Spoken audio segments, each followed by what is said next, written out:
Move aside Sega Master System, we're going to play some Nintendo Entertainment System, the beloved NES. So in 2017, let's go see what it's like to play the NES. So let's put in a game and turn it on. But wait, what's this? Why doesn't the game work? Why is this happening? Oh man. Okay, let's just finick with the cartridge and see if we can get it to work. How often have you done this, and how many times have you done this with your Nintendo relatively recently to try to get this thing to work? All that finicking and it still doesn't work, and that's why we're going to fix it in the rest of this video. The red blinking light on the Nintendos. This is probably the most notorious problem with any console of all time ever, and it's actually very easy to fix, and there's multiple options, and we're going to look at both of them, whether it being just a brand new 72-pin connector or there's additional options like blinking light win. So we're going to look at both of these right now, and we're going to revive some Nintendos. So I want to do this on the floor of my living room because I want everybody to see that it's very easy. You don't need anything other than a screwdriver and the new parts to do this. And I don't want to go too in-depth into taking apart the Nintendo, but pretty much if you see a screw, take it out and you'll be okay. And then just always make sure you have a little box to put all your screws in so you don't lose them. This is just the RF shield, and we're just going to take that off because once you take off the RF shield, you then have access to the motherboard and everything underneath. And now that we have the RF shield off, we're going to take off the tray assembly, which gives us the motherboard access and the 72-pin connector. And then, like I said, if you see a screw, take it out. And this takes no skill whatsoever. All you need to know is how to use a screwdriver and just doing it. All right. So now that we have the tray assembly out, we now see the 72-pin connector, and then this is how it actually works. When you put a game cartridge in, it doesn't actually have a connection until you push it down. And over time, there is no more, the 72-pin connector doesn't have a good connection. So we're going to remove it, and we're going to, if you choose to put in a new 72-pin connector, this is all you're going to do. You're just going to take this off, and you're just going to put a new one on. But always make sure you clean the pins on the motherboard before you do so. It's very important that it has a good, clean connection. And if that's all you want to do is just replace this, then that's it. But the other option is blinking light win, which we're about to go and take a look at right now.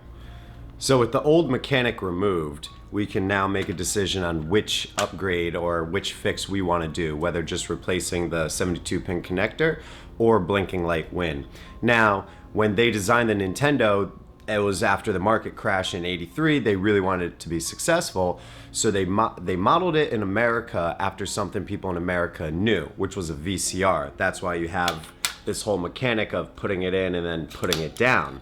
And that's where this came in. If you look at the Japanese Famicom, the Japanese version of the Nintendo doesn't have any of this. And the problem with this is because of this 72-pin connector having to bend down like that, you don't get a solid connection after years. So that's why if you could just replace this, it'll work again.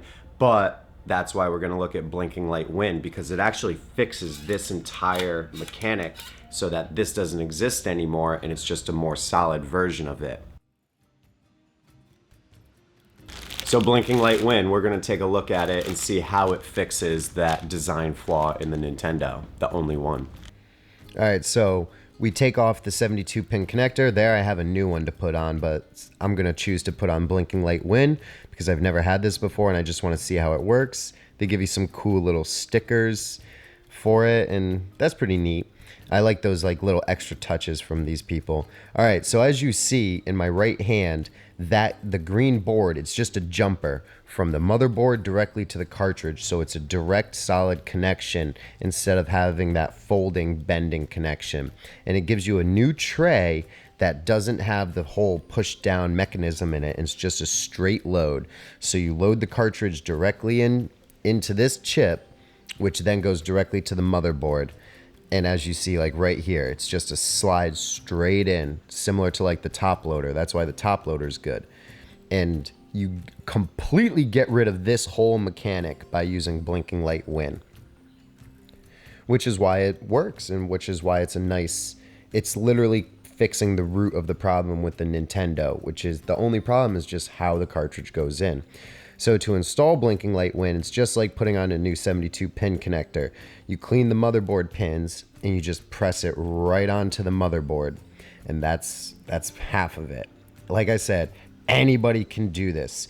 It's cool to inform people, hey, did you know there's another option out there? Instead of replacing the 72 pin connector or instead of boiling it, you can get this whole new contraption and then it just fits right on. They designed it perfectly where it just fits in.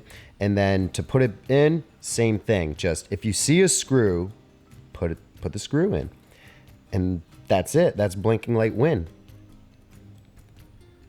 You don't need to put the RF shield back, but I just did for the sake of this video.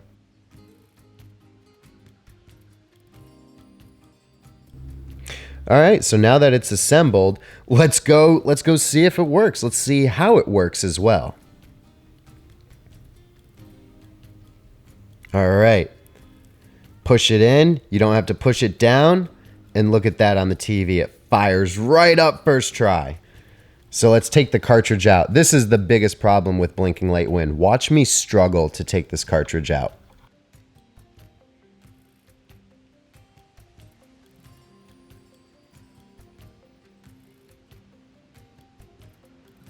So I ended up going with Blinking Light Win just because I wanted it to work permanently. And like I said, the only thing that is a problem with it is the cartridge is kind of hard to pull out. But to just press start and it just powers on every time is just so worth it. If you're an enthusiast, I would suggest Blinking Light Win. But if you just, hey, this is my Nintendo from when I was a kid and I just want it to work again, a new 72 pin connector will just work perfectly fine. And at the price variance, $10 for a 72 pin connector versus the $30 for Blinking Light Win, you know, it's up to you, but either one of those will fix your Nintendo. I'm Paul with Retro Gaming Arts. Thank you for watching. Thanks for sharing the videos. Thanks for everything. And